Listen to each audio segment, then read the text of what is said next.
கர்த்தருடைய பரிசுத்த நாமத்துக்கு ஸ்தோத்திரம்.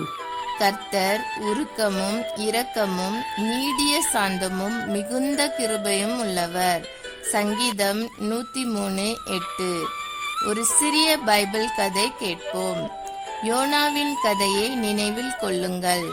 தேவன் அவனை நினைவுக்கு போய் ஜனங்களை எச்சரிக்க சொன்னார். ஆனால் யோனா தப்பி ஓடினான். அவன் தேவனுக்கு விரோதமாக முடிவெடுத்தான். தேவன் அவனை விட்டுவிடவில்லை. ஒரு பெரிய மீனுக்குள் இருக்கும்போது யோனா மனம் திரும்பி ஜெபித்தான். தேவன் இரண்டாவது வாய்ப்பை தந்தார். யோனா கீழ்ப்படிய நினைவேயின் மக்கள் பாவங்களை விட்டு திரும்பினார்கள். நாம் ஓடினாலும் தேவன் திரும்ப திரும்ப வாய்ப்பு கொடுப்பவர் என்பதை இது காட்டுகிறது. நாம் எல்லோரும் ஜெபிப்போம். அன்பின் பரலோக பிதாவே, நீர் கருணை மிகுந்தவரும் அன்பு நிறைந்தவருமாயிருக்கிறீர்.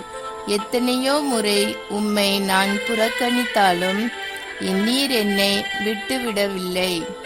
யோனாவைப் போல நான் ஓடினாலும் நீர் என்னை மீட்டெடுக்க வருகிறீர். என்னை மாற்றி உம்மை நோக்க செய்யும். அறிவையும் கீழ்ப்படிதலையும் தாரும்.